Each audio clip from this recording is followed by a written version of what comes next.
السلام علیکم دوستوں۔ آج میں آپ لوگوں کے لیے بہت ہی پیاری ایک کہانی لے کر آئی ہوں جس میں ایک شہزادی اور ایک باغ کا ذکر ہے۔ ایک دفعہ کا ذکر ہے، ایک خوبصورت ریاست میں ایک پیاری سی شہزادی زارا رہتی تھی۔ شہزادی زارا بہت ہی معصوم اور پیاری تھی۔ اس کی صبح کا آغاز اس کے دلکش باغ میں پھولوں اور تتلیوں کے ساتھ ہوتا تھا۔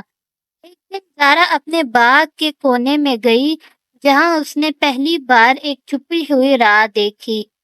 زارا نے سوچا کہ اس راہ پہ چل کر دیکھا جائے یہ راہ کہاں جاتی ہے۔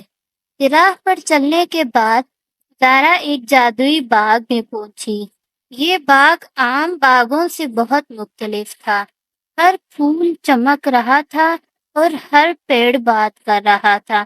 وہاں زارا کی ملاقات ایک باغ کی پری سے ہوئی۔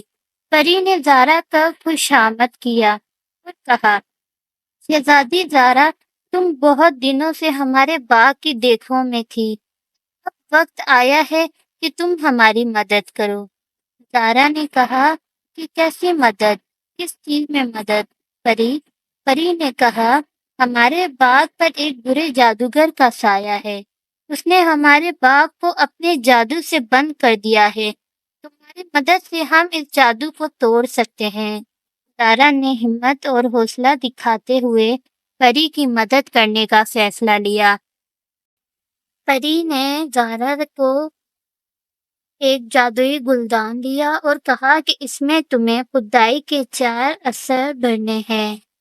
پہلا اثر تھا سچائی۔ زارا نے اپنے دل سے ایک سچائی کا قصہ سنایا اور گلدان چمک اٹھا۔ دوسرا اثر تھا محبت۔ زارا نے اپنی ماں کی یاد میں کچھ پل گزارے اور گلدان روشن ہو گیا۔ تیسرا اثر تھا ہمت۔ زارا نے اپنی ہمت سے ایک برے شکاری کو باغ سے بھگایا اور گلدان اور روشن ہو گیا۔ آخری اثر تھا امید۔ زارا نے باغ کو آزاد کرنے کی امید میں دعا کی اور گلدان چمک اٹھا۔ جادو ٹوٹ گیا اور باغ آزاد ہو گیا۔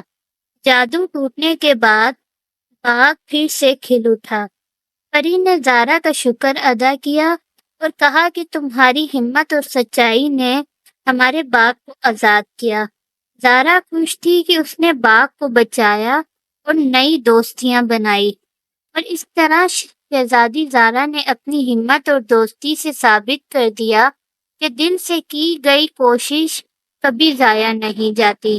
اگر آپ کو یہ کہانی پسند آئی ہو تو لائک کریں، شیئر کریں اور ہمارے چینل کو سبسکرائب کرنا نہ بھولیں تاکہ آپ مزید کہانیاں سن سکیں۔ شکریہ۔